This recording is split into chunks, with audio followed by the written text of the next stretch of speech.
종로 뒷골목에서 울려 퍼지는 주먹 소리. 일제강점기부터 해방 후 혼란기까지 한 남자가 주먹 하나로 시대와 맞섰다.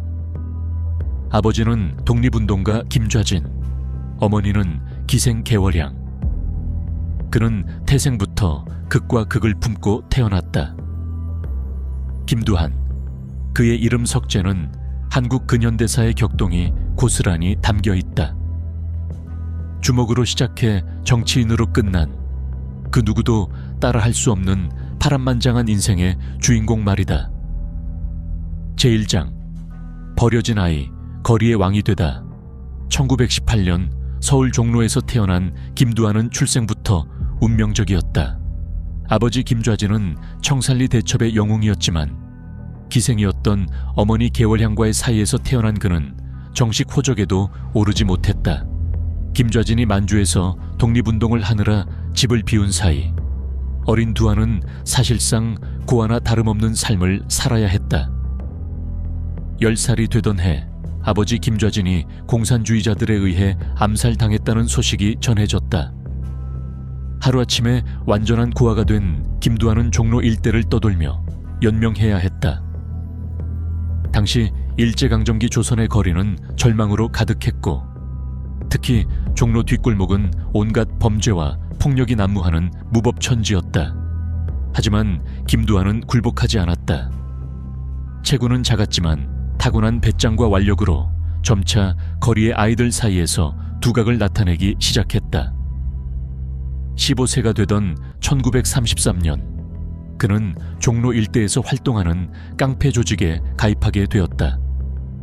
여기서 그는 자신만의 싸움 철학을 만들어갔다. 약한 자를 괴롭히는 놈은 용서하지 않는다는 것이 그의 신조였다. 제2장, 일제강점기, 조선 주먹의 자존심. 1910년대 조선은 일제의 민족 말살 정책이 절정에 달하던 시기였다. 창씨개명 강요, 조선어 사용 금지, 신사참배 강요 등 일본은 조선인의 정체성을 뿌리째 뽑으려 했다. 이런 암울한 현실 속에서 일본인 깡패들이 조선인들을 무차별적으로 괴롭히는 일이 빈번했다. 김두한이 진짜 유명해진 계기는 1935년 가네코 사건이었다. 종로에서 활개치던 일본인 깡패 가네코가 조선인 상인들을 상습적으로 괴롭히고 있었다. 17살의 김두한은 단신으로 가네코 일당에 맞섰다. 수적으로 열세였지만 김두한은 기습적인 공격과 뛰어난 격투 실력으로 가네코를 제압했다. 이 사건은 순식간에 종로 일대에 퍼졌고 김두한은 하루아침에 조선 주먹의 자존심이라는 별명을 얻게 되었다. 일제강점기라는 절망적 현실에서 일본인에게 당당히 맞선 조선 청년의 모습은 민족의 울분을 대신 표출해주는 통쾌함이었다. 하지만 이로 인해 김두한은 일본 경찰의 표적이 되었다. 그는 수차례 체포되어 모진 고문을 받았지만 굴복하지 않았다. 오히려 감옥에서 나올 때마다 더욱 강해진 모습으로 돌아왔다. 그의 주변에는 점차 그를 우러러보는 젊은이들이 모여들기 시작했다. 제3장, 해방 후 혼랑이 정의의 주먹으로. 1945년 8월 15일 광복과 함께 조선은 새로운 전환점을 맞았다. 하지만 해방의 기쁨도 잠시, 좌익과 우익의 이념 대립, 미군정의 혼란, 각종 범죄 조직의 바로 등으로 사회는 더욱 무질서해졌다. 특히 종로 일대는 각종 정치 깡패들과 좌익 활동가들 사이의 충돌이 끊이지 않았다. 이 시기 김두한은 중요한 선택의 갈림길에 섰다. 그는 좌익 세력에 맞서 반공 활동에 나섰다. 1946년 정판사 위조 집회 사건, 1947년 명동성당 습격 사건 등에서 김두한과 그의 조직은 좌익 세력과 정면으로 충돌했다. 특히 좌익 계열 인사들을 습격하여 큰 파장을 일으켰다. 하지만 김두한의 활동이 항상 폭력적이었던 것은 아니다. 그는 종로 상인들을 보호하고 약한 서민들을 괴롭히는 악덕업자들을 응징하는 일에도 앞장섰다. 당시 혼란한 전국에서 제대로 된 치안이 유지되지 않던 상황에서 김두한의 조직은 일종의 자경단 역할을 했다고 볼 수 있다. 제4장 시대 상황. 분단과 전쟁의 소용돌이.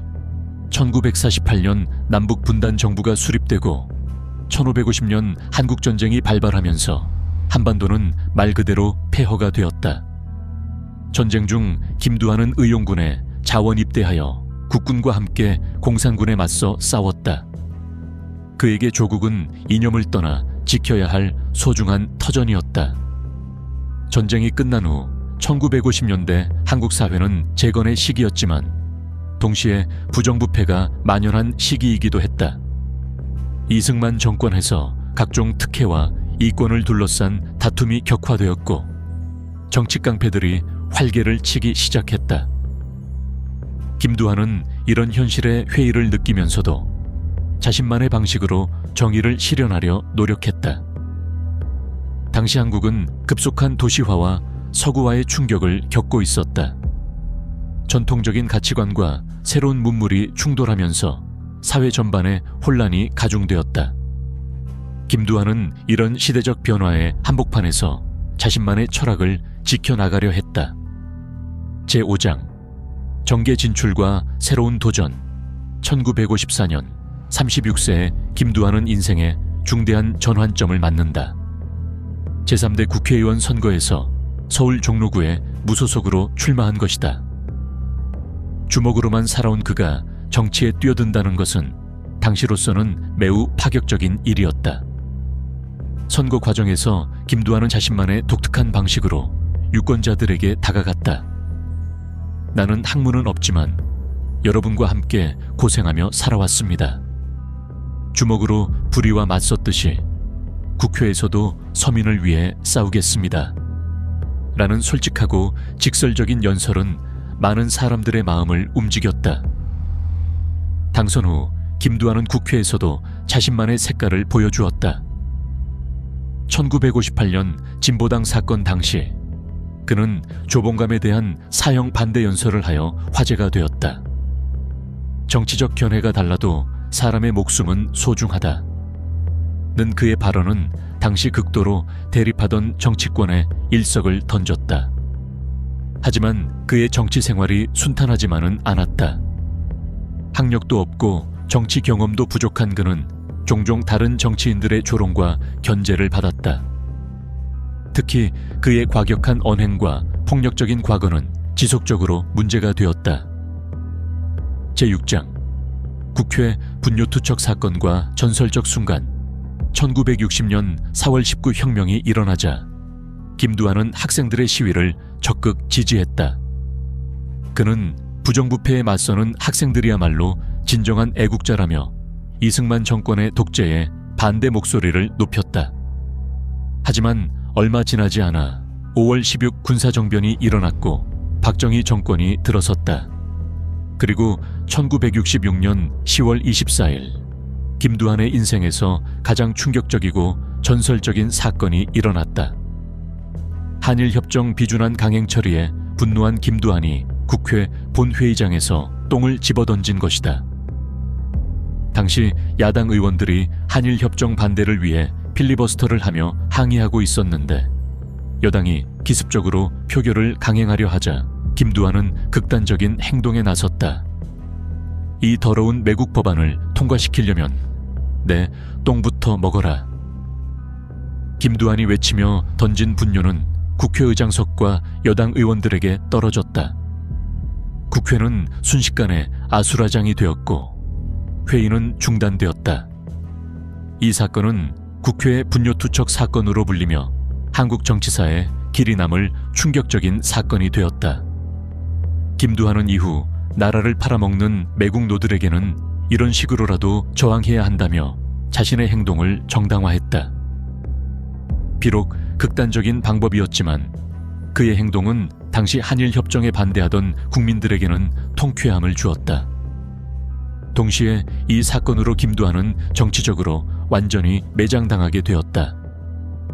제7장 아버지의 그늘과 딸 김을동. 김두한에게는 김을동이라는 딸이 있었다. 김을동은 아버지와는 전혀 다른 길을 걸었다. 그녀는 성악을 전공했고 아버지의 거친 삶과는 대조적으로 조용하고 차분한 성격의 소유자였다. 하지만 아버지 김두한의 명성과 악명은 김을동에게도 큰 그림자를 드리웠다. 김을동은 평생 김두한의 딸이라는 꼬리표를 달고 살아야 했다. 결혼 후에도 시댁에서는 그녀를 곱지 않은 시선으로 바라봤고 사회생활에서도 아버지의 과거 때문에 어려움을 겪었다. 특히 아버지가 국회에서 분뇨투척 사건을 일으킨 후에는 더욱 힘든 시간을 보내야 했다. 하지만 김을동은 아버지를 원망하지 않았다. 그녀는 아버지는 나름대로의 신념을 가지고 살았던 분이라며 비록 방법은 과격했지만 약한 사람들을 위해 싸우려는 마음만은 진실했다고 회고했다.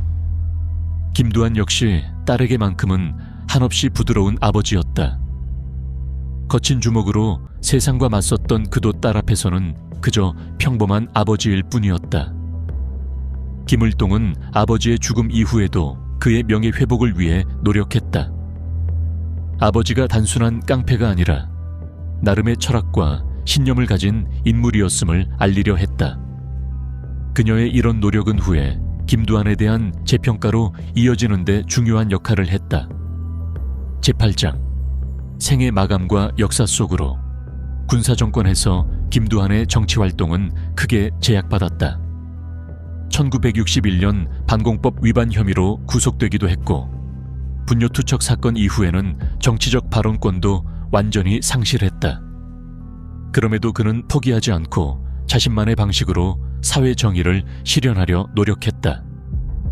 1972년 11월 21일 김두한은 54세의 나이로 세상을 떠났다. 사인은 강용화였다. 오랜 세월 술과 담배 그리고 스트레스에 시달린 결과였다. 그의 죽음은 많은 사람들에게 충격을 주었다. 종로 일대의 상인들과 서민들은 진심으로 그의 죽음을 애도했다. 그의 묘소가 있는 만구리 공동묘지에는 지금도 그를 기리는 사람들의 발걸음이 끊이지 않는다. 의리의 사나이 김두한이라고 새겨진 묘비명이 말해주듯 그는 자신만의 신념을 끝까지 지켜낸 사람으로 기억되고 있다. 격동의 시대를 살아간 한 남자의 치열했던 삶의 이야기, 그것이 바로 김두한이 우리에게 남긴 유산이다.